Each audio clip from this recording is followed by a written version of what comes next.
তো শিক্ষার্থীরা, আজকে আমরা যে বিষয় নিয়ে আলোচনা করব সেটা হলো গিয়ে ভগ্নাংশ। দেখো, ভগ্নাংশ মানে কি?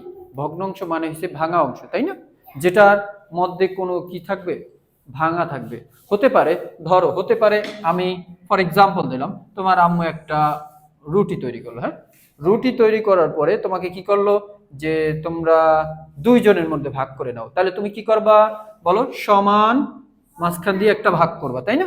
তখন তুমি তোমার বোনকে এক ভাগ দিবা আর তুমি এক ভাগ খাবা, তাই না? তাহলে এটাকে আমি আসলে কি, দেখো, পূর্ণ একটা রুটি সেটাকে আমরা কি করতেছি? দুই ভাগ করে দিতেছি। সেটা আমরা কিভাবে প্রকাশ করি? যে স্যার, টোটাল আমি দুইটা ভাগ করলাম, দুই ভাগের কত ভাগ আমার বোনকে দিলাম? এক ভাগ।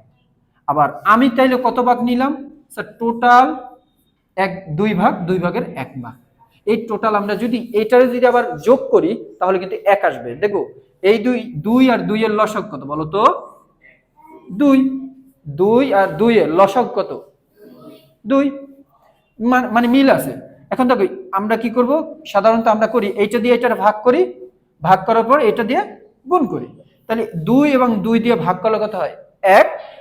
সেই এক আবার এক দিয়ে গুণ করলে কত হয়? এক। তারপরে এই যোগ, এইটাকে এইটা দিয়ে ভাগ করলে হয় এক, মানে এক। আবার এক দিয়ে গুণ করলে এক। দেখো তো, উপরেও দুই, নিচেও দুই। আচ্ছা, দুই এবং দুই দিয়ে ভাগ করলে, অর্থাৎ একই সংখ্যা দিয়ে যদি আমরা ভাগ করি কত হয়? এক। তাহলে রুটি কত ছিল? এক ভাগ ছিল। এক ভাগ ছিল। এটা হলো গিয়ে আমাদের ভগ্নাংশ। তার মানে ভগ্নাংশ সাধারণ ভগ্নাংশ হতে পারে, দশমিক ভগ্নাংশ হতে পারে। আমরা এই চ্যাপ্টারের প্রথমে আমরা পড়ব সাধারণ ভগ্নাংশ। তাহলে সাধারণ ভগ্নাংশ সেটা দেখো, প্রথমে আমরা দশমিক ভগ্নাংশটা পড়ব না, দশমিক ভগ্নাংশ এটাও আছে, এটাও আছে। আর একটা আছে কি বলতো? সাধারণ ভগ্নাংশ। সাধারণ ভগ্নাংশ, বুঝছো? তাহলে আমরা সাধারণ ভগ্নাংশ কাকে বলে? যে ভগ্নাংশকে লব এবং হর আকারে প্রকাশ করা হয়। যে ভগ্নাংশ কি কি করা হয় এটা আমরা লিখে নেব, হ্যাঁ, লিখে নেব পরে, হ্যাঁ।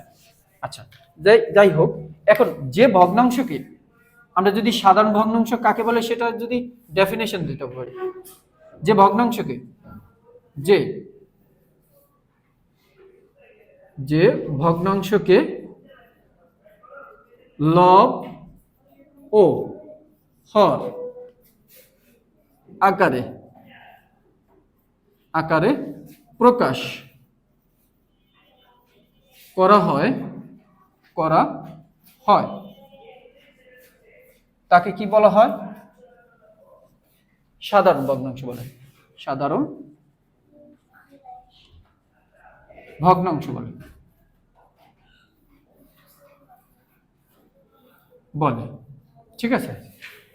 যেমন যে ভগ্নাংশ আমি লব এবং হর আকারে প্রকাশ করতে পারবো সেটাই আমার কি? সাধারণ ভগ্নাংশ। মানে লব এবং হর থাকবে। এই লব কি জিনিস এবং হর কি জিনিস?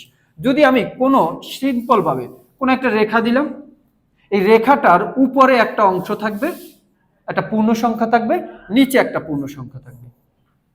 উপরে একটা পূর্ণ সংখ্যা থাকবে, তার নাম হবে গিয়ে লব, তার নাম কি? আর নিচে একটা পূর্ণ সংখ্যা থাকবে, পূর্ণ সংখ্যাই থাকবে। পূর্ণ সংখ্যা কোনগুলো এটা আবার একটু বলি। পূর্ণ সংখ্যা কোনগুলো বলো তো? পূর্ণ সংখ্যা এখানে লিখি, পূর্ণ সংখ্যা। আচ্ছা, পূর্ণ সংখ্যা কোনগুলো বলো তো? পূর্ণ সংখ্যা হলো গিয়ে, দেখো, এক লিখলাম, এটা একটা পূর্ণ সংখ্যা। 5 লিখলাম, এটা একটা পূর্ণ সংখ্যা। স্যার, 6 লিখলাম, এটা একটা পূর্ণ সংখ্যা। এখন যদি আমি একটা বড় একটা সংখ্যা লিখি, দেখো, 1 0 3 0 1, এটা কত হলো? একক, দশক, শতক, হাজার, অযুত, লক্ষ। তার মানে 1,03,100, তাই না? 301। তাহলে এখন কথা হচ্ছে এই পুরোটা একটা সংখ্যা, এটা একটা সংখ্যা। তাহলে এটা সংখ্যা কি? পূর্ণ সংখ্যা, এর মধ্যে কোনো ভেজাল নাই, কোনো ভাগ টাক নাই। এখন এই সংখ্যাটাই একবার উপরে থাকবে, একবার নিচে থাকবে। উপরের অংশকে আমরা কি বলবো? লব। নিচের অংশ কি কি বলবো? হর। সবসময় হর কি থাকবে? নিচে থাকবে, ঠিক আছে? লব কি থাকবে? উপরে থাকবে। আমি যদি বলি যে স্যার যে 5-এর 2 লিখলাম, তাহলে এটা একটা পূর্ণ সংখ্যা, এটা একটা পূর্ণ সংখ্যা। তাহলে এখানে আমি কিভাবে পড়বো? আমি এভাবে পড়বো 5/2 ভাগ, 5/2 ভাগ এভাবে পড়তে পারি।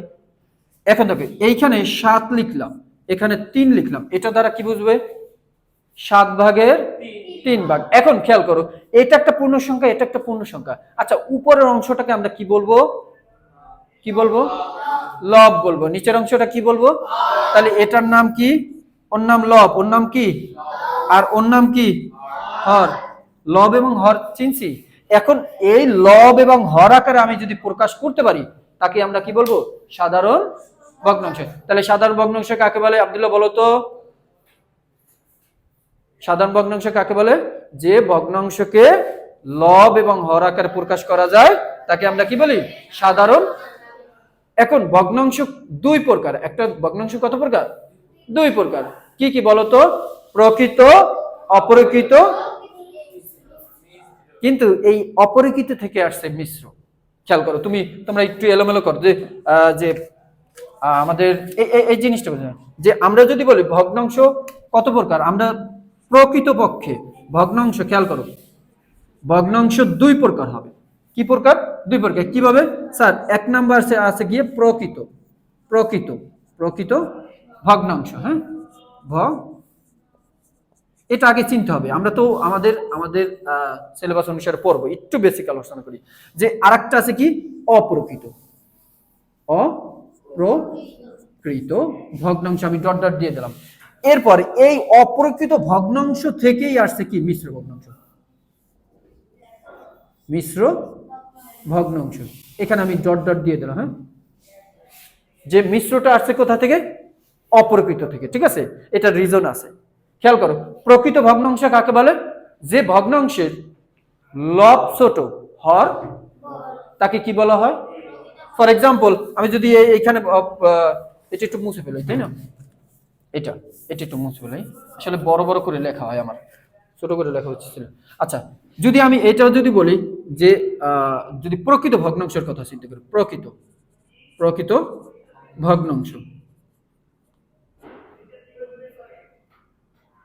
হ্যাঁ, ভগ্নাংশ, প্রকৃত ভগ্নাংশ হয়েছে গিয়ে মানে লব কি? দেখো, লব ছোট, হর কি? আমি এই প্রতীক দিয়ে লিখছি। আমি মানে আমরা জানি এটা কি লেস দেন, ক্ষুদ্রতম। ক্ষুদ্রতম না? আমার বাম হাত কি? ক্ষুদ্রতম। এটা পড়ানো হয়েছে, পড়ানো হয়েছে। দেখো বিষয়টা হচ্ছে বৃহত্তম এবং ক্ষুদ্রতম। বৃহত্তম হয়েছে গিয়ে তোমার ডান হাত, ডান হাতটা কি? বৃহত্তম। আর বাম হাতটা কি? ক্ষুদ্রতম। এখন খেয়াল করো, এইটা নিয়ে কনফিউশন তাহলে বাহিরে বড় নাকি ভিতরে বড়? তুমি এই দেখো, তোমার ডান হাত যেহেতু বৃহত্তম আর বাম হাত যদি ক্ষুদ্রতম, ছোট, মানে ডান হাত বড়, বাম হাত ছোট। সাধারণত আমরা কাজ করি ডান হাত দিয়েই বেশি, তাই না? ম্যাক্সিমাম। তাহলে আমরা এটাকে বড় রাখলাম, এটা লাগে ছোট রাখলাম। এখন আমার ভিতরে যে থাকবে সে বড়, বাহিরে যে থাকবে সে ছোট। মনে থাকবে? মানে আমার ভিতরে যে থাকবে সে বড়, সেটা বৃহত্তম হোক, সেটা ক্ষুদ্রতম হোক। বা ভিতরে যে থাকবে সে বড়, বাহিরে যে থাকবে কি? মনে থাকবে? এটা কিন্তু মানে কনফিউশন আসে। যে এখন দেখো, খেয়াল করো, এই যে এটা ক্ষুদ্রতম দিছি, ক্ষুদ্রতম চিহ্ন দিছি, কিন্তু ভিতরে কে আছে? হর, সে কি? বড়। ভিতরে কি? তুমি আমি যদি এভাবে করি, খেয়াল করো, এভাবে করি, এই চিহ্নটা আর এই চিহ্নটা, দেখো আমি তোমাদের দিকেই ফিরেছি। তাহলে এটা আমার কি? এই তোমার এইটা কি? এটা কি বৃহত্তম না? তাহলে দেখো তো, এটা মিলে না আমার ডান হাতের সাথে? ডান হাতের সাথে মিলে? মিলে। আবার এটা কি ক্ষুদ্রতম না? এটা আমার বাম হাতের সাথে মিলে? তোমারও বাম হাতের সাথে মিলবে এখন। ঠিক আছে, তাহলে ভিতরে যে থাকবে সে বড়, ভিতরে যে থাকবে সে বড়, বাহিরে যে থাকবে সে কি? ছোট। খেয়াল করো, আমি বলছি প্রকৃত ভগ্নাংশ ওইটাই হবে হর বড়, লব ছোট। আমরা এই সংখ্যা দিয়ে প্রকাশ করি। সংখ্যা কিভাবে দিয়ে প্রকাশ করতে পারি? দেখো, সংখ্যা দিয়ে ধরো এইখানে লিখলাম 7, লিখলাম 7/5 তাহলে এখানে কি? নিচেরটা কি বড় না? নিচের হর কি বড়, উপরের কি লব ছোট। তাহলে এটা কি একটা প্রকৃত ভগ্নাংশ, অর্থাৎ উপরেরটা ছোট থাকবে, অর্থাৎ 1 ভাগ। এখানে 2 লিখলাম, 2/1 এটা একটা প্রকৃত ভগ্নাংশ। ঠিক আছে, এটা একটা প্রকৃত ভগ্নাংশ। আরো আরো যদি বলি যে স্যার এখানে লেখেন 12 লেখেন, 12/3 লেখেন, ঠিক আছে? এটা লঘিষ্ঠকরণ করা যায়, বাট এটা এটা তুমি এটা এটা বোঝো যে প্রকৃত ভগ্নাংশ কাকে বলে? যে ভগ্নাংশের হর বড় লব ছোট তাকে কি বলা হয়? কিন্তু স্যার এই যে চিহ্নটা এই চিহ্নটার